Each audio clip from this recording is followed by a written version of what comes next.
Welcome friends. In the previous video of chapter number 2 we had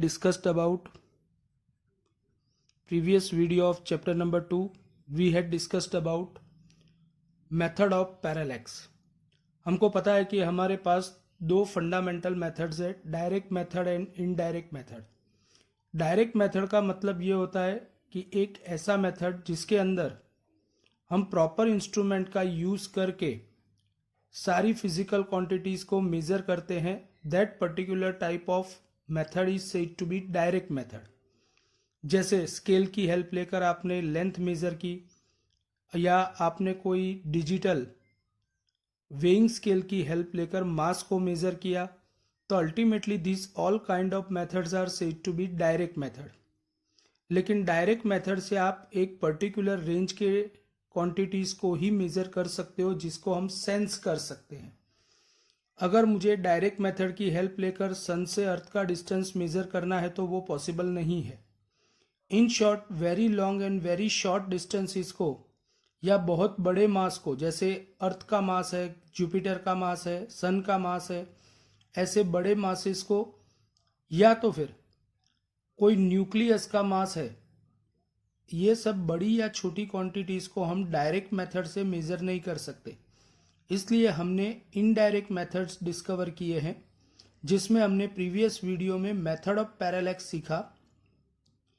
method of parallax की help लेकर आप very long distances या कोई planetary object का distance measure करना है तो आप मेथड ऑफ पैरेलैक्स की हेल्प लेकर कर सकते हो।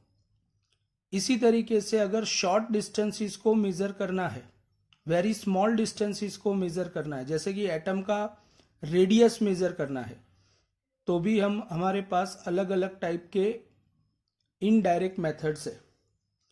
डायरेक्ट मेथड, पहले तो डायरेक्ट मेथड की बात की जाए शॉर्ट डिस्टेंसेस के लिए, तो fundamentally we can say that हमारे पास कुछ ऐसे इंस्ट्रूमेंट्स है जो माइन्यूट डिस्टेंसेस को भी मेजर कर सकते हैं डायरेक्टली, जिसमें से एक फंडामेंटल डिवाइस है जिसका नाम है, हमारे प्रैक्टिकल्स में भी उसकी ज़रूरत पड़ेगी, और वो डिवाइसेस का नाम है वर्नियर कैलिपर्स। एक डिवाइस का नाम है vernier calipers. Friends, vernier calipers की हेल्प लेकर, एक्चुअली इसको वर्नियर नाम के साइंटिस्ट ने डिस्कवर किया था, और उसमें दो कैलिपर्स होते हैं, इसीलिए ये डिवाइस को बोला जाता है वर्नियर कैलिपर्स। वर्नियर कैलिपर्स की हेल्प लेकर आप 0.01 सेंटीमीटर तक का स्मॉलेस्ट डिस्टेंस मेजर कर सकते हो। सिमिलरली इसके बाद हमारे पास दूसरा भी एक डिवाइस है जिसका नाम है माइक्रोमीटर स्क्रू।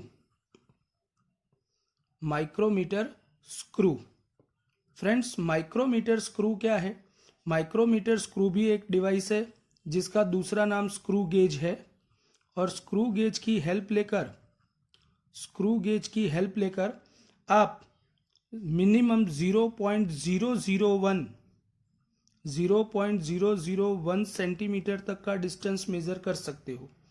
सिमिलरली हमारे पास स्मॉल डिस्टेंस मेजर करने के लिए डायरेक्ट मेथड में एक और डिवाइस है जिसका नाम है travelling microscope, which is not indicated in our text book. Travelling microscope की हेल्प लेकर के भी आप मिनिमम डिस्टेंस जो मेजर कर सकते हो वो 0.001 सेंटीमीटर होता है। कोई भी डिवाइस की हेल्प लेकर आप जो स्मॉलेस्ट क्वांटिटी मेजर कर सकते हो, स्मॉलेस्ट मेजरमेंट ले सकते हो, that particular smallest measurement is said to be least count measurement of that device. जैसे आप सबको पता है कि हमारे पास जो कंपास बॉक्स में स्केल होती है, वो स्केल की हेल्प लेकर आप स्मॉलेस्ट डिस्टेंस कितना मेजर कर सकते हो। कंपास बॉक्स के स्केल की हेल्प लेकर हम मिनिमम डिस्टेंस 0.1 सेंटीमीटर मेजर कर सकते हैं, तो that is said to be least count measurement of our compass box scale. तो again I would like to repeat, what is least count measurement of any device? तो we can say that least count measurement of any device means the smallest value of measurement which can be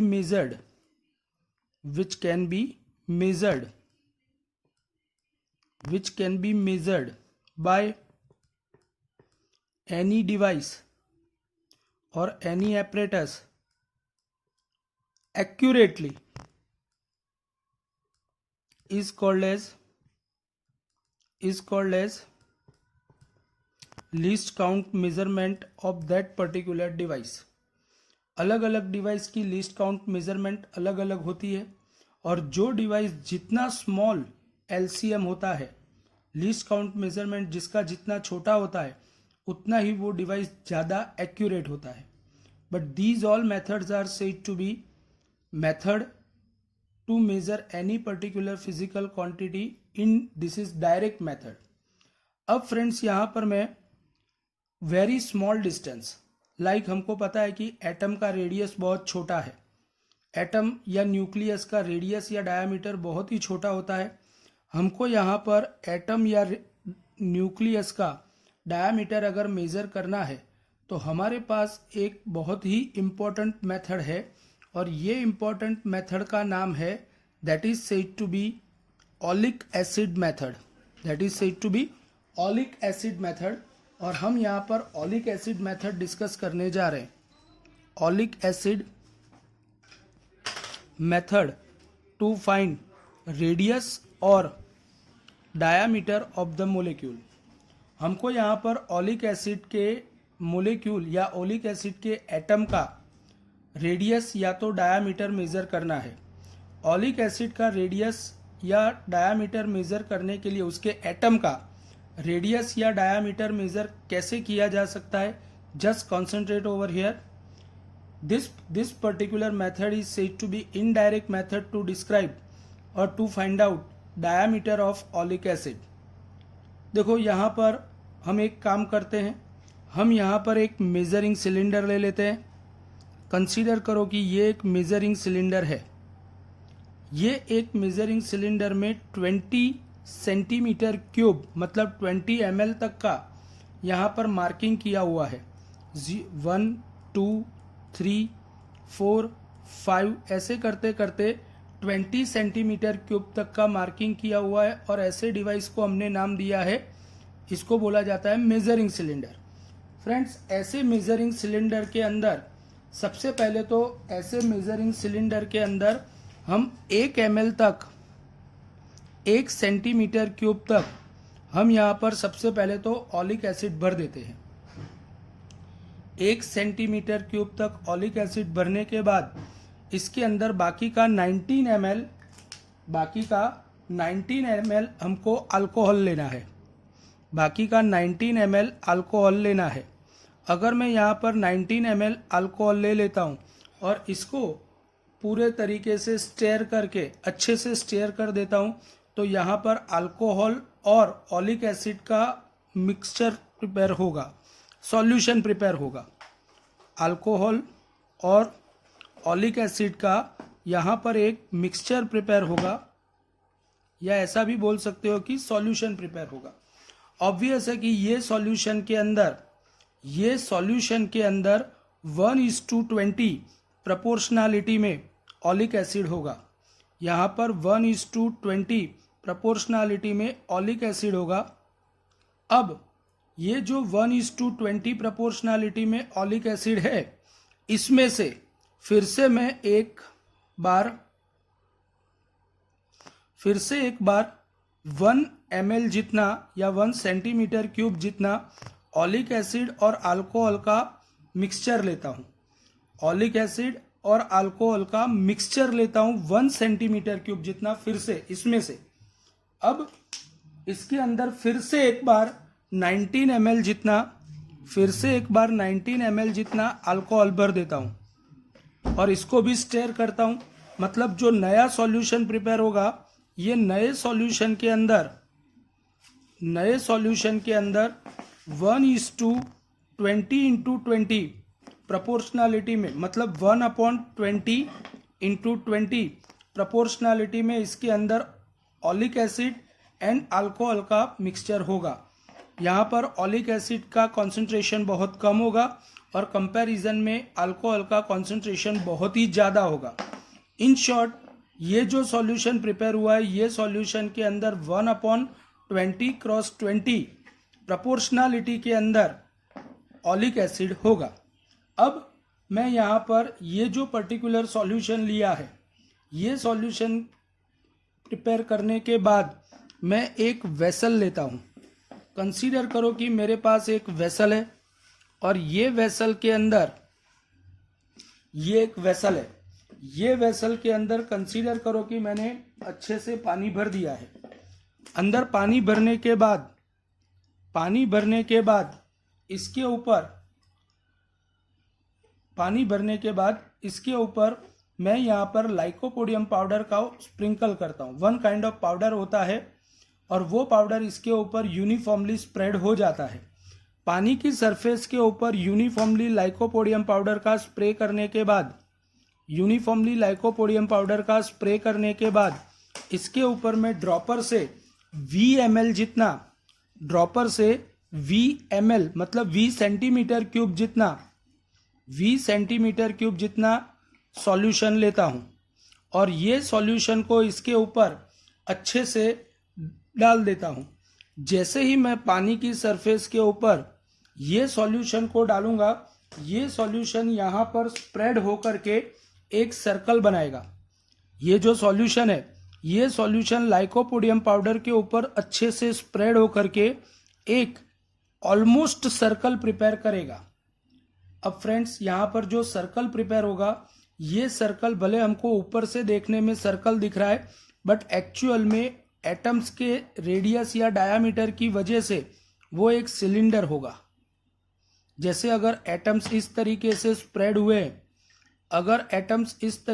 spread हो गए इसके ऊपर, तो वो एक cylindrical shape prepare करेगा और वो जो भी सिलिंड्रिकल शेप प्रिपेयर करेगा, इसके लिए ये उसका एक क्रॉस सेक्शनल एरिया होगा और ये थिकनेस होगी। यहाँ पर जो थिकनेस होगी वो डायामीटर ऑफ एटम जितनी होगी। अगर थिकनेस डायामीटर ऑफ एटम जितनी है और इसका एरिया A है, तो एरिया मेजर करने के पर्पज से मैं स्केल की हेल्प लेकर इसका डायामीटर मेजर कर लेता हूँ। अगर इसका डायामीटर मिल गया तो रेडियस मिल जाएगा। तो एरिया ऑफ लेयर कितना होगा? Cross sectional area of layer होगा A = πr²। उसकी थिकनेस D है, तो पूरे लिक्विड का वॉल्यूम बनेगा V सिलेंडर के वॉल्यूम का इक्वेशन होता है πr²D, मतलब A × D। अब देखो, मैंने यहाँ पर V ml ऑफ सॉल्यूशन लिया है और V ml ऑफ सॉल्यूशन में अगर n number of V ml of solution के अंदर अगर मैंने n ड्रॉपलेट्स लिए हैं, एक ड्रॉपलेट का वॉल्यूम V और n ड्रॉपलेट्स यहाँ पर स्प्रेड किए हैं, तो इसका मतलब ऑलिक एसिड का वॉल्यूम कितना होगा? तो ऑलिक एसिड का वॉल्यूम होगा volume of oleic acid that is equal to n × V। लेकिन ये तो सॉल्यूशन का वॉल्यूम है, इसके अंदर ऑलिक एसिड की प्रोपोर्शनलिटी तो 1/20 जितनी है, मतलब total volume by 20/20 that will become volume of oleic acid. This is volume of oleic acid. तो वॉल्यूम ऑफ लिक्विड का एक फॉर्मूला है cross sectional area into thickness. Cross sectional area into thickness को T से अगर मैं represent करता हूं तो T, और वॉल्यूम ऑफ ऑलिक एसिड का दूसरा फॉर्मूला है NV/20/20। अगर मैं दोनों इक्वेशंस को यहां पर कंपेयर कर देता हूं तो A × T is equal to NV/20/20। इसके ऊपर से थिकनेस फाइंड करने का फॉर्मूला बनेगा NV/20/20 × A। And friends, this is the equation with help of which we can obtain T मतलब thickness of this layer, but you can see over here thickness of the layer is same as diameter of olic acid. So fundamentally you can say that this way you can obtain thickness of olic acid. Friends, हमको physics के अंदर बहुत small distances से start करके बहुत ही बड़े distances को major करना होता है। हमको सबसे स्मॉलर डिस्टेंस जो मेजर करना है which is said to be range of length और range of distance which is existing in physics. Range of distance में सबसे स्मॉलेस्ट डिस्टेंस हमको मेजर करना है which is said to be nuclear radius and mind well nuclear radius is of the order of 10⁻⁻14 meter, which is in decimal, so it may be considered as 10⁻⁻15 meter also। हमको physics के अंदर अलग अलग units के साथ, distance के अलग अलग यूनिट्स के साथ काम करना है, जिसमें से एक है 1 एंगस्ट्रॉम। माइंड वेल, न्यूक्लियस का रेडियस 10⁻⁻15 मीटर के ऑर्डर का होता है, लेकिन जो एटम होता है उसका रेडियस या डायमीटर 1 एंगस्ट्रॉम के ऑर्डर का होता है। 1 एंगस्ट्रॉम मीन्स 10⁻⁻10 मीटर। उससे बड़ा यूनिट होता है एक नैनोमीटर। 1 नैनोमीटर मतलब 10⁻⁹ metre. 1 micrometre is equal to 10⁻⁶ metre. 1 millimetre means that is equal to 10⁻³ metre. ये सारे प्रेफिक्स है। इसके अलावा वेरी लार्ज डिस्टेंसेस को मेज़र करने के लिए हमारे पास कुछ अलग अलग यूनिट्स है, जिसमें से एक यूनिट है उसका नाम है 1 एस्ट्रोनॉमिकल यूनिट। 1 एस्ट्रोनॉमिकल यूनिट का मतलब होता है the average distance between sun and earth. The average distance between sun and earth is considered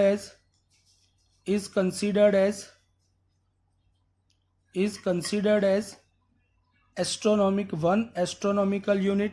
और 1 एस्ट्रोनॉमिकल यूनिट मतलब सन और अर्थ के बीच का एवरेज डिस्टेंस, जिसकी वैल्यू होती है 1.496 इंटू 10⁻11 मीटर। फ्रेंड्स, इससे भी लार्ज डिस्टेंस मेजर करने के लिए हमारे पास एक बहुत ही इंपॉर्टेंट एंड फंडामेंटल यूनिट है जिसका नाम है 1 लाइट ईयर। हमारे पास एक बहुत ही इंपॉर्टेंट फिजिकल क्वांटिटी है 1 लाइट ईयर, जो डिस्टेंस मेजर, बहुत ही इंपॉर्टेंट यूनिट है जो डिस्टेंस मेजर करने के काम में आता है। हम सबको पता है कि light is travelling with the speed of 3 into 10⁸ metre per second. If light is travelling with speed of 3 into 10⁸ metre per second, तो लाइट ने इतनी स्पीड से t इक्वल टू 1 ईयर में जो डिस्टेंस ट्रैवल किया होता है उसको बोला जाता है 1 light year. Actually distance is equal to velocity into time, मतलब 3 into 10⁸ multiplied by 1 year. Each year contains 365 days, each day contains 24 hours and each hour contains 3600 seconds. So ultimately you can say that the total distance traveled by light in 1 year is equivalent to अगर हम इसको multiply करेंगे तो answer आएगा 9.46 into 10⁻15 metre, and this is considered as 1 light year. तो friends, हमने यहाँ पर very small distances as well as very large distances को मेजर करने के लिए दो अलग अलग टाइप के, लार्ज डिस्टेंस के लिए मेथड ऑफ पैरेलैक्स डिस्कस किया, और स्मॉल डिस्टेंसेस को मेजर करने के लिए हमने method of oleic acid discuss किया। These are the different kinds of methods to measure, indirect methods to describe or to measure very long distances as well as very small distances.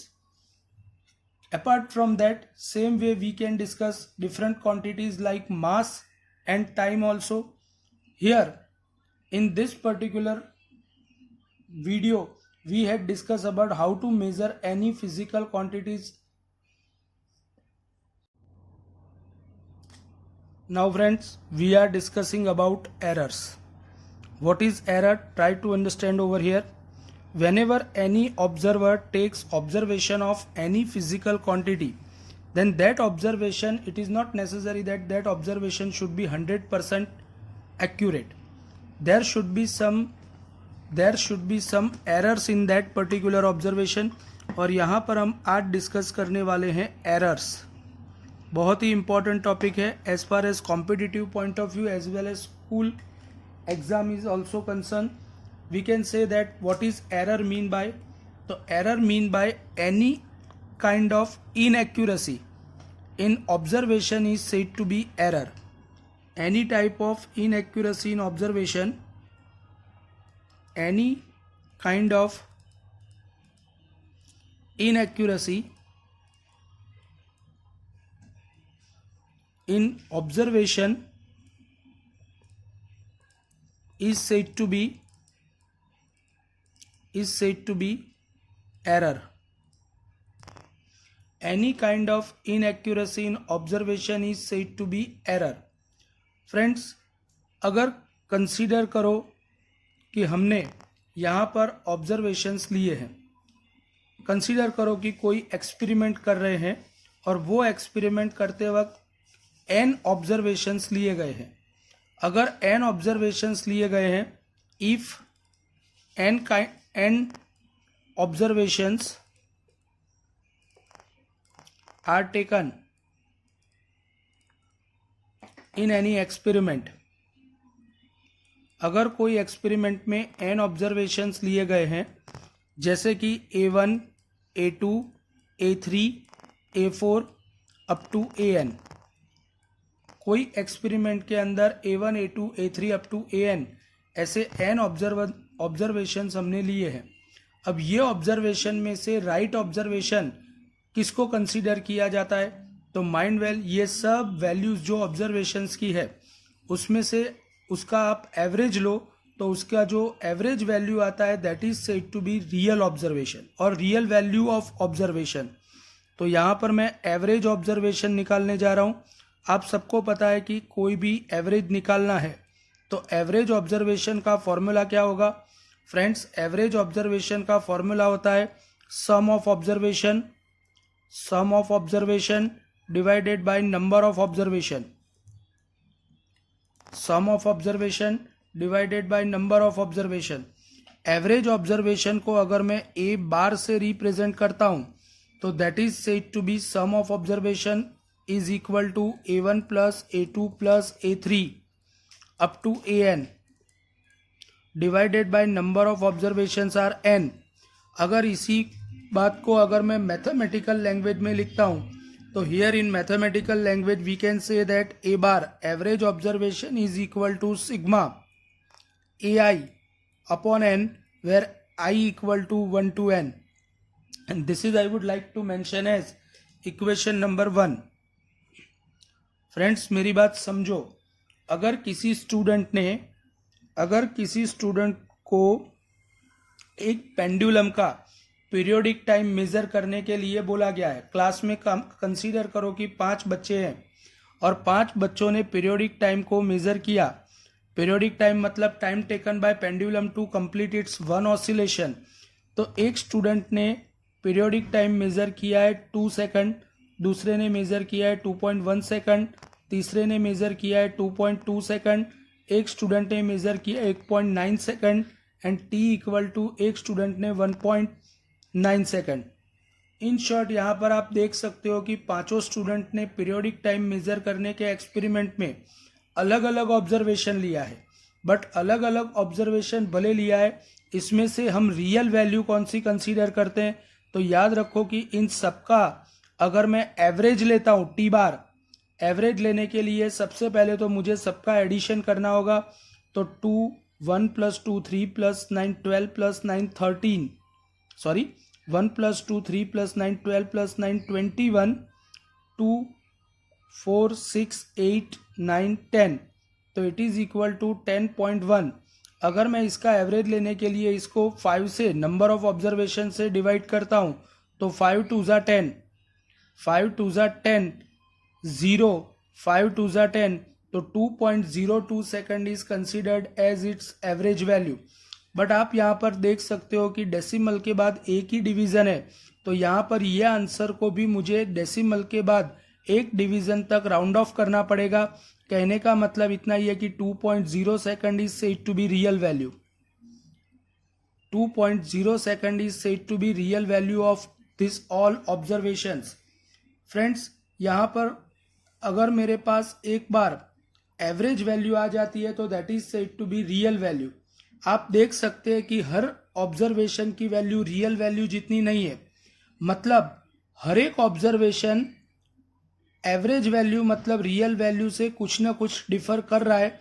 तो वो जो difference है, that positive difference is said to be an absolute error, that is said to be an absolute error. तो यहाँ पर मैं absolute error discuss करने जा रहा हूँ। फ्रेंड्स, एब्सोल्यूट एरर का मतलब क्या होता है? The positive difference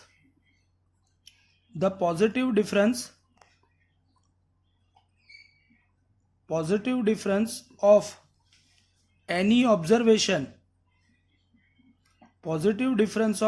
observation with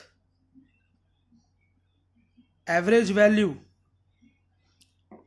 observation is called as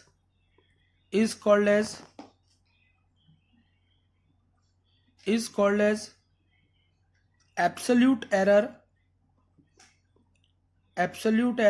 in each observation। जैसे पहले ऑब्जर्वेशन में एरर कितनी है? तो पहले ऑब्जर्वेशन की एरर को डेल्टा A1 से रिप्रेजेंट किया जाता है। Delta A1 is equal to, positive difference लेना है इसलिए मैं मॉड्यूलस ले रहा हूँ, equal to real value minus observation. Similarly, delta A2 is equal to A bar minus A2. Similarly, absolute error in third observation is equal to A bar minus A3.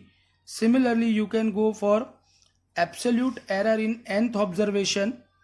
Absolute error in nth observation is equal to magnitude of A bar minus AN. तो इस तरीके से आप हर एक observation के अंदर कितनी absolute error है वो इवेल्युएट कर सकते हो। इस तरीके से हर एक ऑब्जर्वेशन की एब्सोल्यूट एरर इवेल्युएट करने के बाद यहाँ पर मैं निकालने जा रहा हूँ average absolute error. Average absolute error का मतलब होगा sum of absolute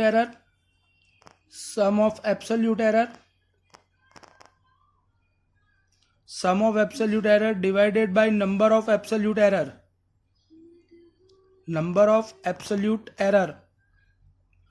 average absolute error का मतलब अगर मैं इसको सिंबलाइज करता हूं एज डेल्टा ए बार,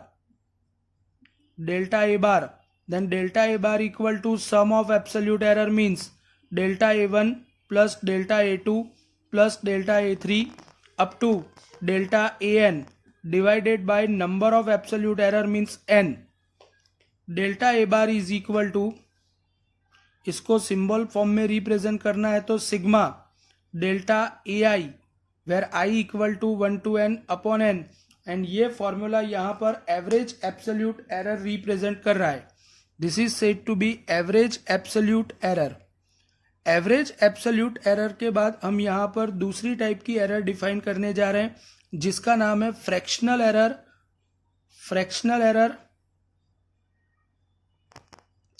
और it is also said to be relative error.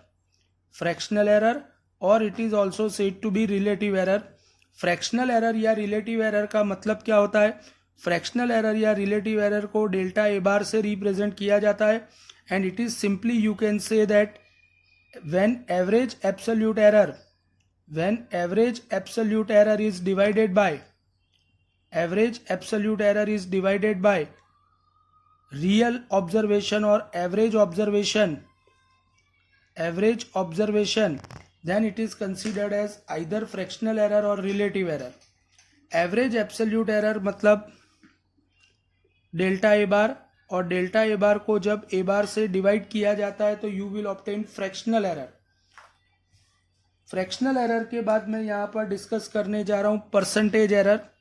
और परसेंटेज एरर का मतलब क्या होता है? परसेंटेज एरर का मतलब होता है, इसको ईटा से रिप्रेजेंट किया जाता है, and eta means fractional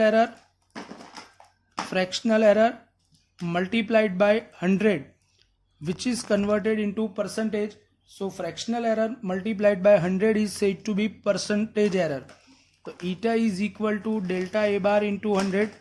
friends, इस तरीके से आप कोई ग्रुप ऑफ स्टूडेंट्स ने अगर अलग अलग टाइप के ऑब्जर्वेशंस लिए हैं तो वो सारे ऑब्जर्वेशन के ऊपर से वो सारे ऑब्जर्वेशन में कितना एरर है वो आप वहां पर डिसाइड कर सकते हो, and this particular is said to be estimation of errors. हमने यहाँ पर जो किया है वो ग्रुप ऑफ स्टूडेंट्स ने जो भी ऑब्जर्वेशन ली है उसमें एस्टिमेशन निकालते हैं कि कितना एरर होगा, तो this is said to be estimation of errors. Thank you very much.